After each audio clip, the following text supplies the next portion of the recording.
campaign heating up, but of course, President, a political background in Washington, D.C. getting tougher, too. Committee hearing this morning talking about President Obama's recent appointments. And there was at least one senator who has been fighting back against those appointments. And that senator would be our next guest. Republican Senator Mike Lee of Utah joins us.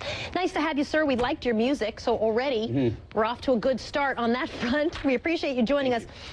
Let's talk a little bit about what actually, let's not get to that first. Let's talk about the race first and the victory and look at some of the exit poll numbers. But we will get to Obama's appointments in a minute.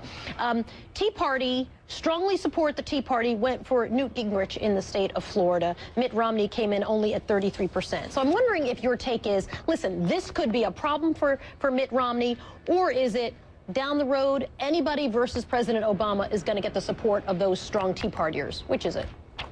I would go more toward the latter of the statements. Look, any Republican who gets the nomination is going to have the enthusiastic support of all Republicans, I believe most Americans, and the overwhelming majority of Tea Party supporters.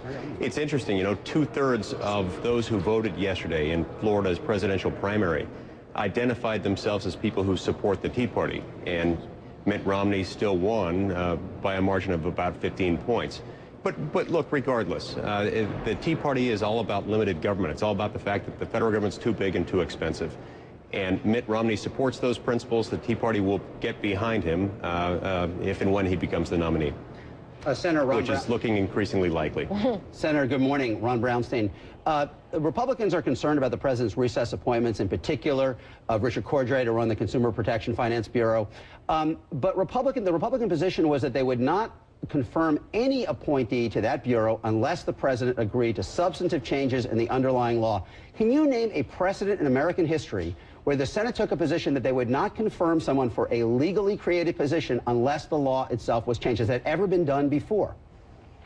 You know, I'm not sure that I can name a precedent where that has happened. I also cannot name a precedent where the Senate has been asked to confirm someone to a position that wields this kind of power.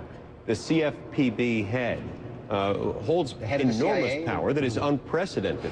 This is someone who would act without any real oversight by Congress or by the president, doesn't serve subject to the pleasure of the president, and would have unprecedented power over our financial services industry. And so this is concerning to many Republicans, and it's concerning to many Americans throughout my state and across the country. Okay, so here's what you said last week, and I want to play a little chunk of that, and we'll talk on the other side. Given this president's blatant and egregious disregard for both constitutional procedures and for the Senate's unquestioned role in such appointments, I find myself duty-bound to resist the consideration and approval of additional nominations until the president takes steps to remedy the situation. Okay, so am I wrong in hearing you say, when you say, I find myself duty-bound to resist the consideration, I will not do anything until this is fixed in a way that I'm satisfied? Is that what you're saying? No, I'm not saying I won't do anything, but what I said is that I'm going to resist them.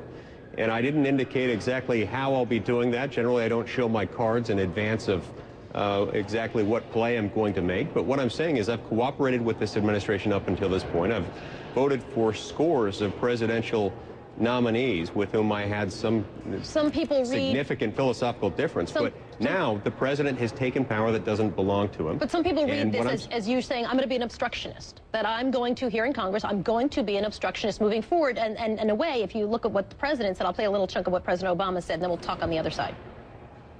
No, that's really not what I'm saying. I hear you. And they deserve better than gridlock and games. One senator gumming up the whole works for the entire country is certainly not what our founding fathers envisioned. Okay, so sorry to cut you off there, but I wanted to play what the president's takeaway from what you said was. So you said that's not what you meant. Explain that. No, that's not what I said. The president was eager to make that characterization. That's not what I said. Look, my point is this. This discussion is about the Constitution. It's about the fact that ours is not a government of one. I've talked to people throughout my state and across the country who are concerned. They feel somewhat powerless because the president has taken power and exercised power that doesn't belong to him. It belongs to the people, and it's authorized to be exercised by those who are duly elected to the United States Senate. He's made recess appointments at a time when the Senate was not in recess for purposes relevant to the Recess Appointments Clause. And that is a problem. Because we don't have a government of one, we have a Senate that makes sure that presidential nominations of a certain level have to be confirmed. And he didn't follow that process here, and I'm going to hold him accountable for that. Okay, go ahead. So, Senator, what about going to the courts on something? Recess appointment's been defined. You could adjourn one evening. He could appoint between the evening and the next day under this definition. What's the answer? How's the Senate going to react to this? Yeah, and thank you for raising that point. That's part of the concern here, is that under the president's own logic, taken to its logical conclusion, it could suggest he could do exactly that we could adjourn for the weekend or perhaps even for the evening, and he could say, okay, I'm making a recess appointment. Okay, So but let me ask there you a will be bigger judicial question from it. challenges. Before I And let you there go, I hear you, and I get what you're saying, but I want to ask you this final question, which is, in a way, he's making you, and you're becoming the poster child for a Congress that stands in the way of something getting done. Isn't that kind of the bigger problem? The people hear this and they say, God, again, Congress, 11% approval. Can you people not get to work and get something done, please? We are getting to work, and we're doing our best to get something done. We are, at the same time, duty-bound to that Constitution to which we've all taken an oath. And our job is to get something done and to do it within the procedures that have been outlined in our law of laws, the U.S. Constitution. And we can't simply overlook that just because the president wants to have his way, and he wants to have his way right now.